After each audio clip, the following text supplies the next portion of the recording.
Boa noite, irmãos e irmãs, graça e paz, sejam todos bem-vindos à página da Igreja Presbiteriana de Blumenau e vamos para mais uma live, Orai Sem Cessar, hoje terça-feira, dia 20 de outubro de 2020. Vamos iniciar a nossa live orando. Senhor, muito obrigado pelo dia que nós tivemos, pela noite que se inicia, obrigado pelo teu cuidado e pelo teu infinito amor. Abençoe, ó Pai, todos os irmãos e irmãs que estão aqui nos assistindo, aqueles e aquelas que assistirão depois. Obrigado pelo tempo que nós tivemos de canções abençoadas. Abençoe a Aline, abençoe o João. Sempre usem os seus dons e talentos para a honra e glória tua. Pai, fala conosco através da tua palavra agora. Ouça-nos, ó Pai, pela oração. Capacita-me, ó Santo Espírito, para que este estudo seja edificante para todos que nos assistem, em nome de Jesus. Amém. Então, a você que está chegando agora, boa noite, que Deus lhe abençoe muito. Vamos dar continuidade ao nosso estudo em Atos, capítulo 15. Hoje nós vamos do versículo 6 até o versículo 21. Atos 15, de 6 até o 21.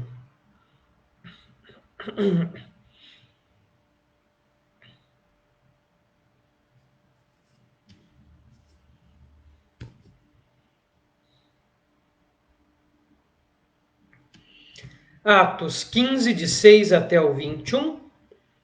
Nessa primeira parte aqui, vamos dar ênfase de 6 a 11. Então, vamos lá.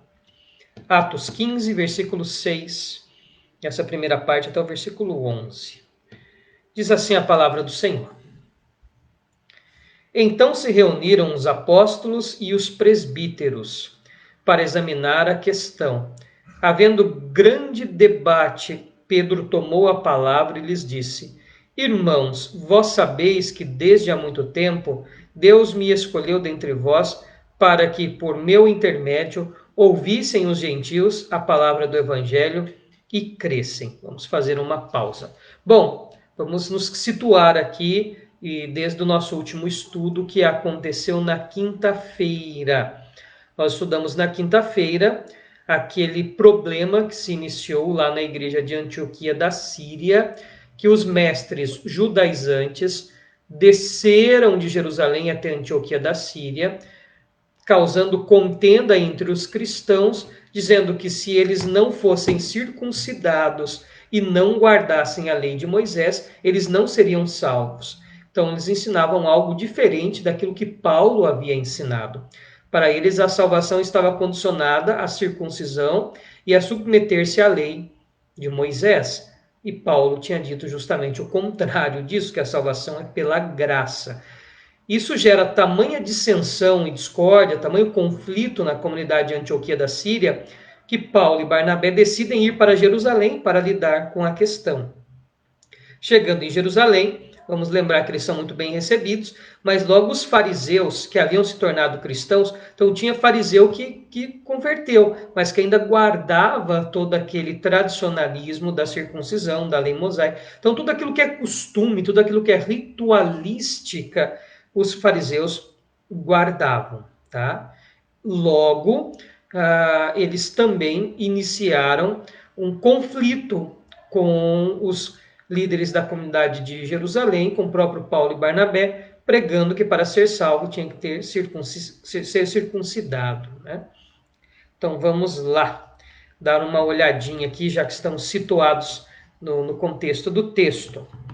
Bom, eles acharam por bem reunir um concílio, ou seja, reunir a liderança para discutir esse tema, porque isso estava gerando desgaste para Paulo, para Barnabé e para a igreja dos gentios lá em Antioquia da Síria.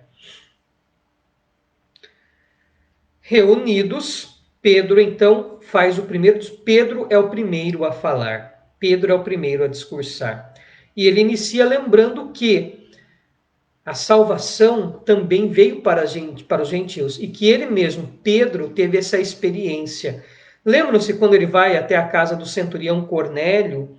Ele está lá na casa de Simão Curtidor, então ele vai até a casa do centurião Cornélio, que tem aquela visão. Pedro tem aquela visão também do pano com aquela série de animais impuros, imundos, e Deus fala para ele, mata e come, e ele insiste em não, e durante 3 vezes Deus fala, mata e come, e ele entende que aquilo era Deus trazendo salvação aos gentios. Depois que ele tem esse tempo com Cornélio, o Espírito Santo vem sobre os gentios. Então, na verdade, Pedro inaugura esse evangelismo aos gentios. Gentios são os estrangeiros, todos aqueles que não são judeus. Então, toma a palavra nessa reunião, nesse concílio reunido, Pedro. Versículo 8. Ora, Deus que conhece os corações, lhes deu testemunho, concedendo o Espírito Santo a eles, como também a nós nos concedera. Ou seja, não há diferença no discurso de Pedro entre judeus e gentios. A mesma salvação, o mesmo dom que veio sobre os judeus, também vem sobre os gentios. Versículo 9. E não estabeleceu distinção alguma entre nós e eles, purificando-lhes pela fé o coração. Justificação pela fé, não por observâncias da lei. É óbvio que Pedro agora vai atacar o discurso teológico dos fariseus e dos judaizantes, que queriam ser cristãos, mas impor ainda as ordenanças da lei do Antigo Testamento, a lei de Moisés, a circuncisão e os outros costumes e ritualísticas. Mas veja, esta palavra de Pedro, ela é muito importante, mas não há distinção. Não há mais agora em Cristo essa questão étnica. Fato de ser judeu por si só não garante absolutamente nada. Ou ser estrangeiro, ser romano, grego, africano, que seja, também não é privilégio nenhum. Diante de Cristo nós somos iguais, não há distinção. Somos miseráveis pecadores que precisam de perdão e remissão, que só Cristo dá. Versículo 10. Agora, pois, por que tentais a Deus, pondo sobre a cerviz dos discípulos um jugo que nem nossos pais puderam suportar, nem nós? Então ele vai trazer uma visão do campo, né? Falando o jugo, né? Era colocado no pescoço, em alguns lugares também é chamado de canga, né? Eles colocam lá o jugo sobre o boi, no pescoço do boi, para ele puxar o carro, ou se é um carro de boi com dois pares de boi, né, colocam lá o jugo sobre os bois para eles puxarem, né? E cerviz aqui é a região do pescoço. Então a ideia é, por que coloca um jugo pesado, uma canga pesada, uma estrutura de madeira? Então ele traz uma linguagem da pecuária, do transporte a partir dos bois, para dizer que isso era muito pesado. Os bois, quando se colocava um jugo, ou seja, um mal feito, quando a canga era mal feita, o jugo era mal feito, que ele era muito pesado, isso cansava demais o boi e ele perdia muito rendimento. Então tinha que ser uma madeira muito bem feita. Então ele traz essa simbologia. O boi com jugo pesado, ele não rende, pelo contrário, não consegue puxar a carga. Ele cai, ele se machuca. Fala, vocês estão colocando como nós podemos traduzir essa metáfora, interpretar essa metáfora, essa comparação que Pedro faz? Vocês estão colocando um peso insuportável sobre os gentios. E mais do que isso, nem os nossos pais, ou seja, nem os nossos descendentes judeus, nem os patriarcas, nem as figuras do Antigo Testamento puderam suportar. Nem nós, os apóstolos. Ninguém pode ser salvo pela observância da lei. A salvação é pela graça. Graça é favor imerecido. Senão, não precisaria Cristo ter morrido na cruz para nos salvar. Se a salvação depende de ações e atitudes nossas para conquistá-la, se depende da bondade do coração humano, se depende de nós cumprirmos leis e ordenanças, ninguém seria salvo. Cristo cumpre a lei no nosso lugar e recebe a punição da lei que nós descumprimos em nosso lugar. Por isso a salvação é gratuita, recebemos sem merecê-la, graciosamente. Isso é muito claro, ninguém é salvo por lei. Eu tenho muita pena daquelas pessoas que ainda querem justificar-se diante de Deus por si só, por obras, por aquilo que faz. É muito triste. Aliás, para Pedro é um fardo insuportável. E daí se torna muito interessante hoje algumas doutrinas quererem defender práticas do Antigo Testamento, porque o Concílio de Jerusalém resolve essa questão. Nós vamos chegar lá já já. Qualquer igreja que seja, qualquer movimento que seja, qualquer seita ou movimento sectário, qualquer grupo religioso que queira reconstruir ou restabelecer a lei do Antigo Testamento como uma imposição para a modernidade, está indo contra a palavra de Deus. E nós vamos ver isso, é muito simples. Versículo 11. Mas cremos que fomos salvos pela graça do Senhor Jesus, como também aqueles o foram. Não parece discurso de Paulo isso, mas é Pedro, né? Veja que Pedro e Paulo têm o mesmo discurso aqui. Há um desentendimento deles, quando nós observamos Gálatas capítulo 2, principalmente os versículos 11 até o 16, aquela parte, enfim. O capítulo 2 é tenso de Gálatas, né? Mas Pedro, originalmente, diante do concílio de Jerusalém, reunido as lideranças, faz uma belíssima declaração de fé. Somos salvos pela graça do Senhor Jesus, como também aqueles o foram. E agora, encerrado o parecer de Pedro, veja, Paulo falou, Barnabé falou, agora também vai falar Tiago. Daqui a pouco Tiago começa a falar. Tiago, o irmão de Jesus Cristo, já vamos identificá-lo. E toda a multidão silenciou, passando a ouvir a Barnabé e a Paulo, que contavam quantos sinais e prodígios Deus fizera por meio deles entre os gentios. Então eles contam toda a experiência que eles tiveram em terras estrangeiras, como a salvação chegou àqueles gentios e como eles foram instrumentos de Deus até para operar milagres entre os gentios. A ideia, Paulo, mostrar que na missão dele não há diferença. Deus quer salvar o estrangeiro, o gentil, assim como quer salvar o judeu, não há essa distinção. Então, gentil aqui não é de gentileza, não, né? O gentio aqui é o estrangeiro, né? Aquele que não é judeu. Depois que eles terminaram, ou seja, depois que Paulo e Barnabé deram o relatório das viagens missionárias e daquilo que aconteceu com eles nas cidades, que eles foram da Ásia Menor, da Palestina, em todos os lugares que eles passaram, território dos gentios, território dos estrangeiros, contando o que Deus havia feito, eles encerram esse testemunho, esse relatório missionário, e aí então começa a falar Tiago. Versículo 13.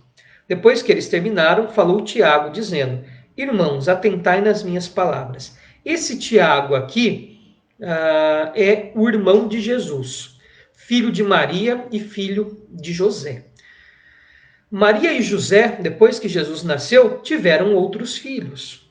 José não teve relações sexuais com Maria enquanto ela estava grávida de Jesus, mas depois que Jesus nasceu, eles tiveram um casamento normal. José e Maria foram casados, abençoados. Isso não tira a dignidade, a santidade, a bem-aventurança de ambos. Tanto Maria quanto José são pessoas excepcionais, escolhidas por Deus, pessoas que nos dão um testemunho maravilhoso de fé, de obediência. Enfim, de fato, o que Isabel diz acerca de Maria em Lucas, mais bem-aventurada entre as mulheres, é fato, né?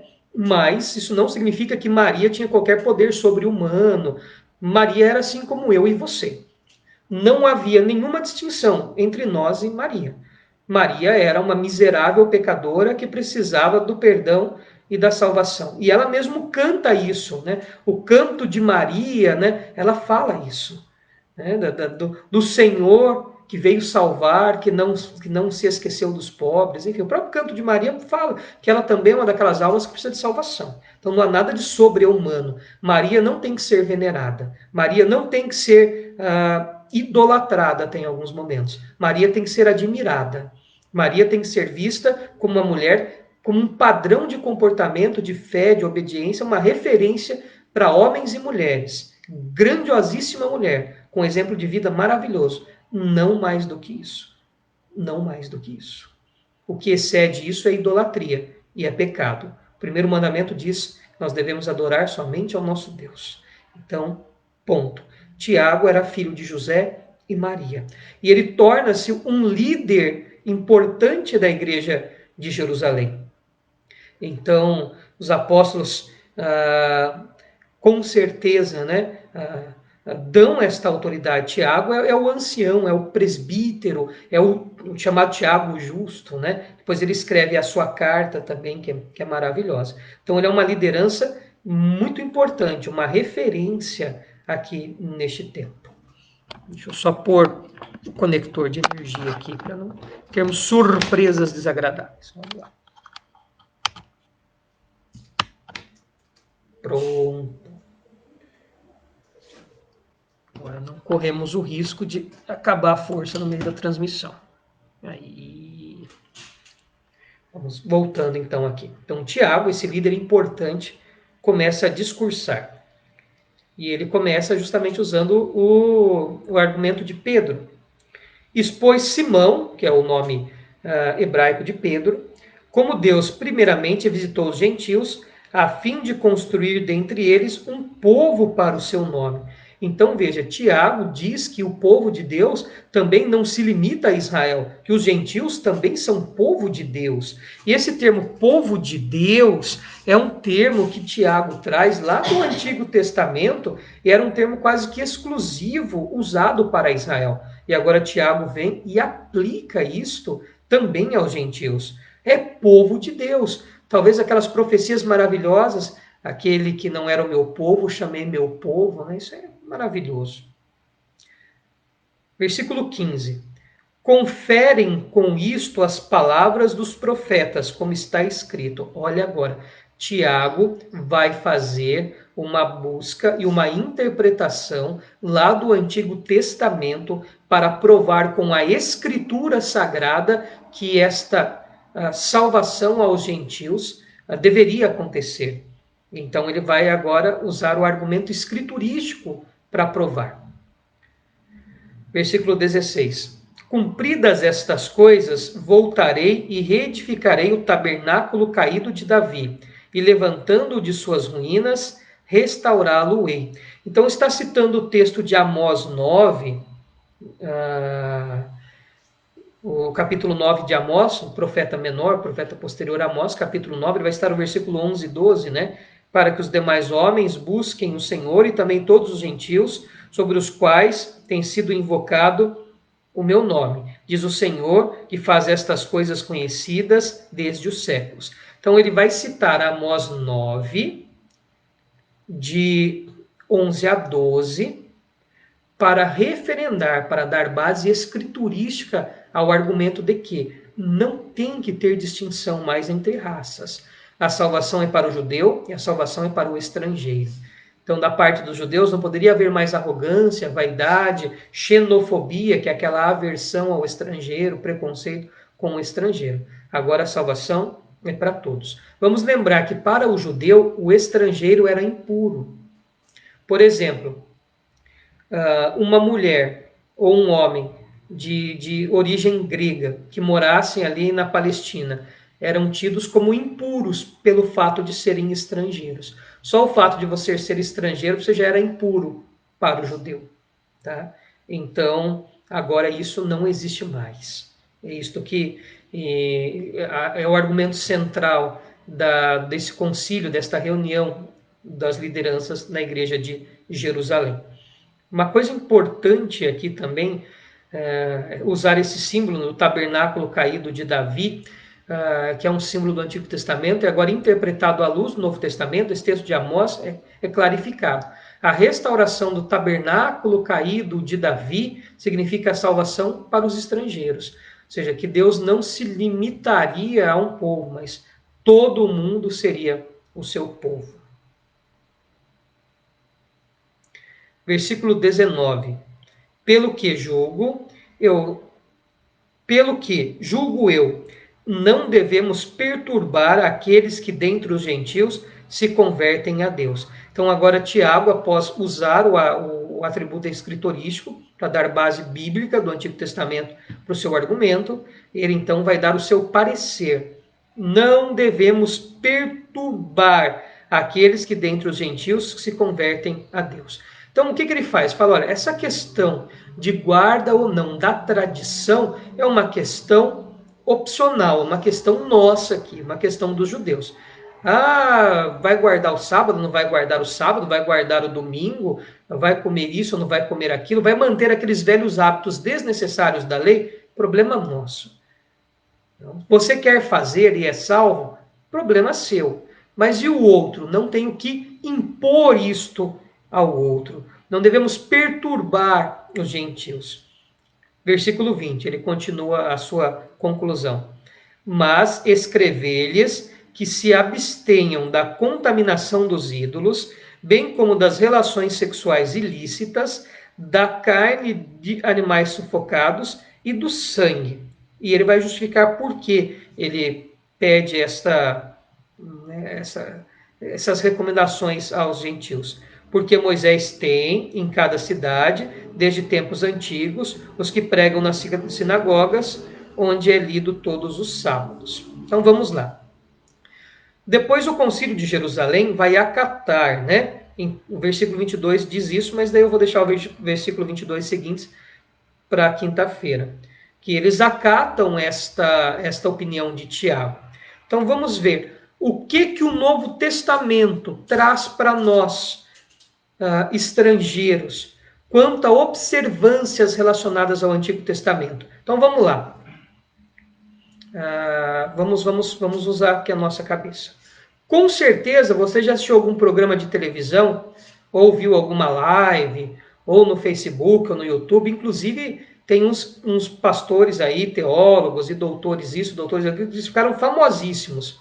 E que defendem, a meu ponto de vista, uma coisa que é muito estranha. E eles são meio valentes, eles são cheios de chamar o pessoal para debater. Não, venha debater comigo aqui. Olha, se vocês quiserem me convidar para debater com vocês esses temas de lei do Antigo Testamento, no programa da televisão, do Facebook, eu vou com o maior prazer. Porque, veja, qual que foi a resolução do Concílio de Jerusalém para nós estrangeiros? Está escrito aqui, guardar o sábado? Está escrito aqui, para não comer carne de porco? Está escrito aqui para não tomar café ou não tomar chimarrão? Está escrito aqui que culto tem que ser no sábado, no domingo é pecado? Está escrito aqui que eu não posso me alistar no exército? Está escrito aqui que eu não posso doar sangue? Está escrito aqui que eu tenho que dar 7 voltinhas em volta do rio, do lago? Não está escrito. Não, é loucura. Quais a chamada tríade do Concílio de Jerusalém, que ficou estabelecido para nós. Primeira, abstenham das contaminações dos ídolos. De quais maneiras? De todas as possíveis. Nessa época havia ainda uma riqueza de cultos pagãos a vários deuses. Então é óbvio que a ideia aqui é ritualística. Não vai ter comunhão com aquilo que é idolatria, tá? Se você é cristão, você não pode ter comunhão, você não pode ser complacente, você não deve participar, se envolver com a adoração de outros deuses. Tá? Paulo depois vai criar até uma restrição alimentar a isto lá em Coríntios. Falou, não vão comer coisas oferecidas aos ídolos. Mas não é só a ideia de ir lá, eu fui lá na festa do deus Dionísio, aí tinha uma maçã, eu comi a maçã. Não, o problema não é só o hábito alimentar. A ideia aqui, mais clara possível, de abster-se da contaminação dos ídolos, ou seja, não cultuem, não tenham comunhão, não promovam cultos pagãos, nem participem daquilo que valoriza a idolatria e o paganismo. Nós não podemos ser complacentes com esta prática. Nós não podemos nos envolver com esta prática. Tudo aquilo que promove idolatria e paganismo, nós temos que nos abster. Nós temos que nos abster. Tá? Ai, pastor, mas eu fui na festa junina da escolinha da minha filha porque ela foi dançar quadrilha. Ai, meu Deus. Opa! Uma coisa é você ter comunhão e ser complacente. Participar de um ritual religioso onde você vai se dobrar diante de um ídolo e pronunciar-se religiosamente diante dele. É isso que o texto está falando.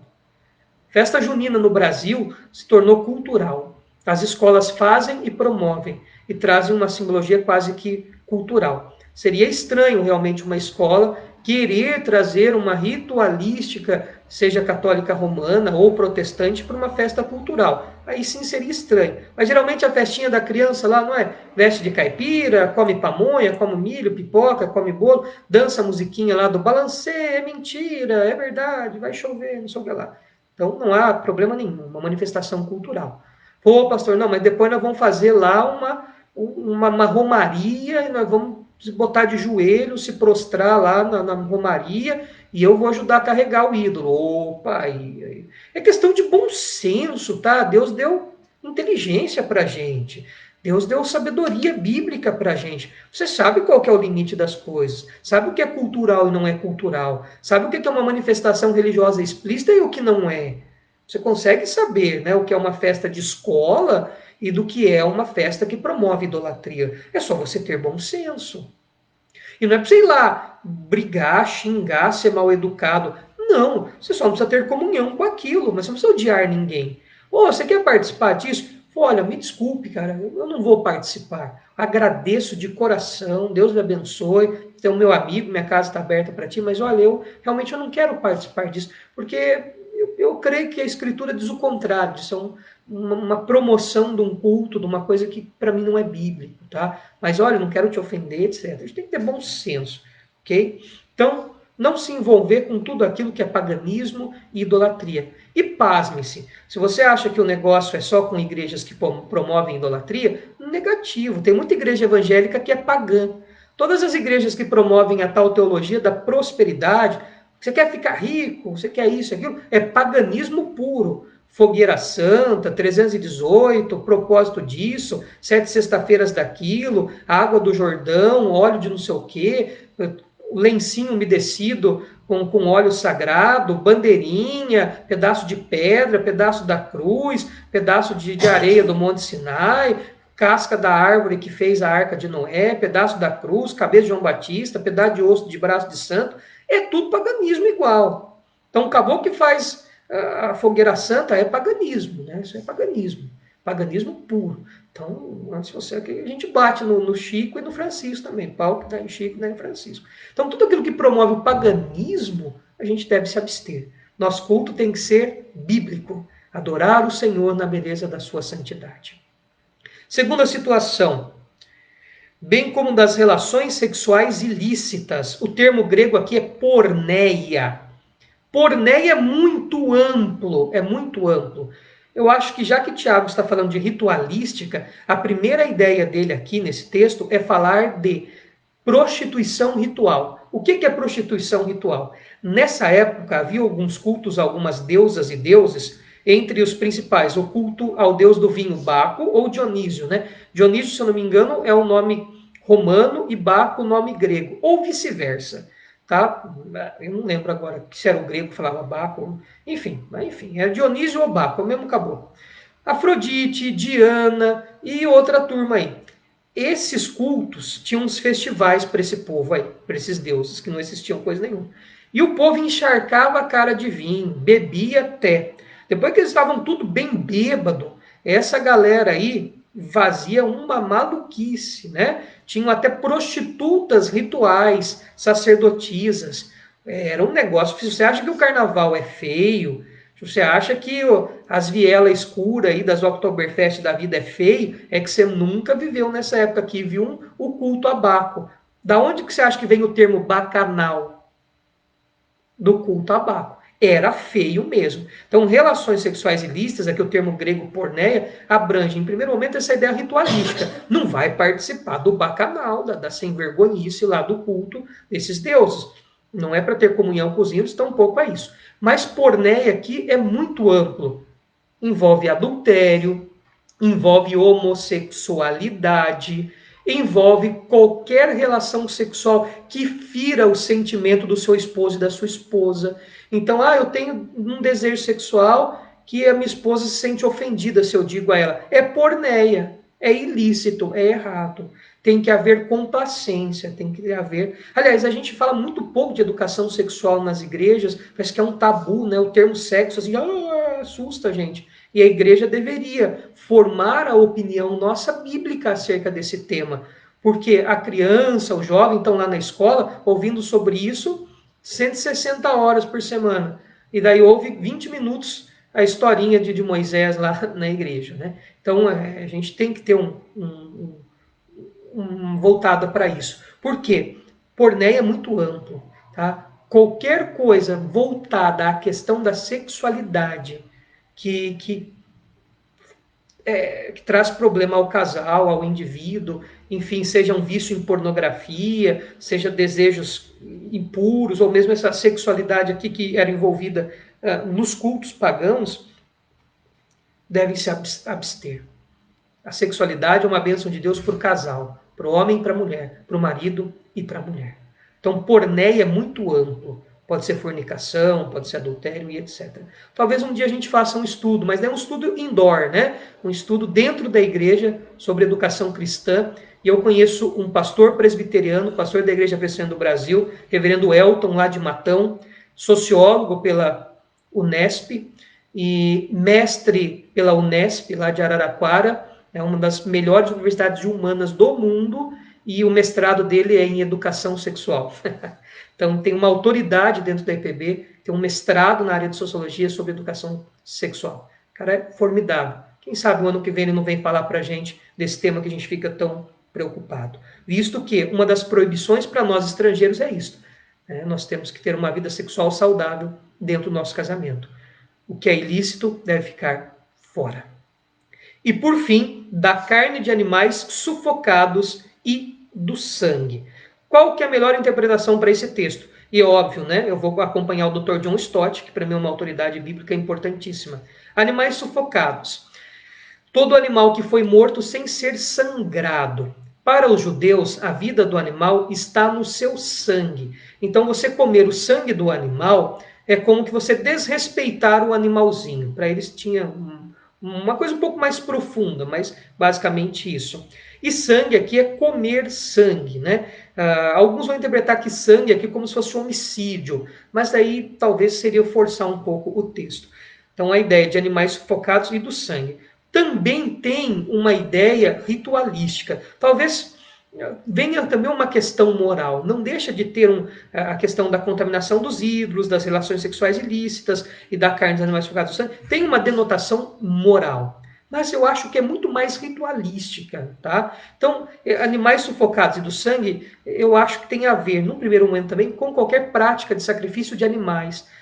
Mesmo aqueles previstos no Antigo Testamento, porque em Cristo não há mais sacrifício de animal. Ou outros de outras religiões. Mas também entra aí, é uma interpretação possível, de tabu alimentar. O animal que você come tem que ser sangrado, não deve ser comido animal que não foi sangrado. E a ideia do sangue, não comer o sangue do animal. Mas e o chouriço, a murcila, a galinha ao molho pardo? Bom, vamos pensar que, de fato, em Cristo não há tabu alimentar. Ele fala o que entra pela boca, vai para lugar escuso e desaparece. Depois, o que contamina o homem é o que sai da boca. Mas o versículo 21, ele é muito elucidador. O versículo 21, ele nos traz uma clareza muito grande por causa desse parecer de Tiago. Porque Moisés, ou seja, ele está justificando essas três teses que ele levanta aqui de abstenção aos gentios. Porque Moisés tem em cada cidade, desde os tempos antigos, os que pregam nas sinagogas, onde é lido todos os sábados. Ou seja, nessas cidades, onde tinha a igreja dos cristãos, também tinham os judeus, aqueles que não queriam saber dos cristãos. E eles eram extremamente escrupulosos, e eram pessoas assim muito cheias de mimimi. Então, a ideia de Tiago também, ao trazer estas formações aqui para a igreja dos gentios, quanto a essas abstenções, é para não escandalizar os judeus. Então, a justificativa maior foi, olha, não há necessidade de criar um escândalo, visto que não é a nossa função de cristãos ficar chocando as pessoas. Pelo contrário, tentar lutar pela paz. Então, o versículo 21 é a justificativa do versículo 20. Então, olha, abstendo-se destas coisas todas, é óbvio que questão de circuncisão, enfim, nada é impor, guardar sábado, não guardar sábado, nada é. Mas Qual que é a ideia dessa tríade aqui, dessas três coisas que é colocada por Tiago? Também para a preservação dos gentios, é óbvio, para a pureza da comunidade, etc. Mas para não gerar escândalo desnecessário entre aquelas cidades onde a presença judia ainda era muito forte. Então Tiago cria uma fórmula de concórdia. Tá? Não é também, sou cristão, posso fazer o que eu quero, posso sair chutando balde. Não, a gente pode ter bom senso. Não precisa sair por aí escandalizando tudo. Então esta é a ideia do texto. Bom, um texto um pouco longo, mas eu acho que é extremamente necessário que a gente faça as corretas interpretações, porque ele serve muito para os dias de hoje. Tá? Principalmente no que? Não cai nessa. Que tem que guardar isso, tem que fazer aquilo. Olha, o que tem que se fazer está escrito aqui em Atos. Depois disso não foi deliberado mais nada acerca dessa questão de costumes do Antigo Testamento. E, segundo Paulo aos Gálatas, quem quer viver da lei anula a graça de Cristo. Que Deus nos ensine com estas palavras. E vamos lá aos pedidos de oração, porque o tempo aqui está fugindo.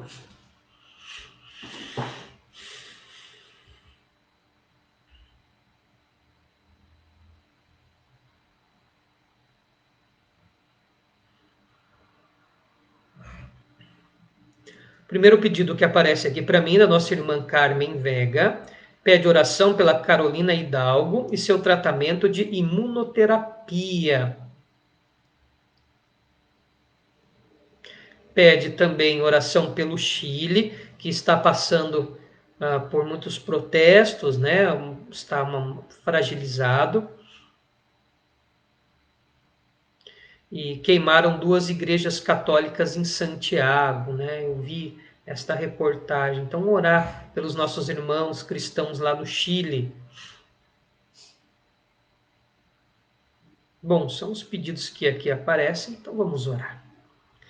Senhor, nós intercedemos pela vida da dona Carmen, do seu Omar, de toda a sua família e amigos, tantos aqui no Brasil quanto do Chile. Suplicamos a tua bênção sobre a vida da Carolina Hidalgo e sobre esta terapia que ela está fazendo.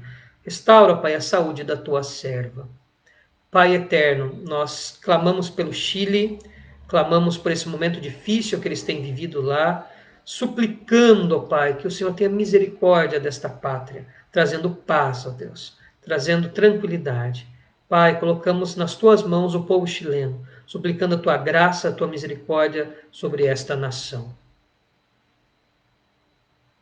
Abençoe, ó Deus, todos os irmãos e irmãs que estiveram conosco nesta noite. Abençoe todos aqueles que assistirão depois também, em nome de Jesus. Amém. Bom, então estamos chegando ao nosso encerramento. Lembrando que na quinta-feira nós voltamos com mais um estudo em Atos, né, com a conclusão aí agora do Concílio de Jerusalém e os demais temas do capítulo 15. No sábado, às 19 horas, temos o nosso encontro presencial com os jovens lá na igreja. Domingo, às 9 e às 19 horas, os nossos 2 cultos. Os 2 cultos são iguais, tanto de manhã quanto à noite, os nossos cultos presenciais, guardando as medidas de restrições sanitárias, segundo as portarias da Secretaria Estadual de Saúde de Santa Catarina. Precisando de aconselhamento, precisando de uma visita, precisando conversar com o pastor, fazer um discipulado, etc. Estou à disposição, atendendo na igreja, fazendo algumas visitas também, levando Santa Ceia nos lares. Basta fazer contato comigo, por WhatsApp, por telefone, por e-mail, por Skype, por sinal de fumaça, por telegrama, o que for. Estou à disposição. A igreja está funcionante, está aberta, como sempre esteve. O templo esteve fechado por um tempo, mas a igreja estava viva, atuante, com o coração aberto. E vamos nos despedir com a bênção do Senhor. Irmãos e irmãs, que a graça do nosso Senhor e Salvador Jesus Cristo, o amor, a bênção de Deus, o Eterno Pai, a comunhão e a consolação do Santo Espírito esteja com todo o povo de Deus aqui presente, espalhado sobre a face da terra, para todos sempre. Amém. Então nós voltamos quinta-feira às 19h30. Boa noite a todos e todas.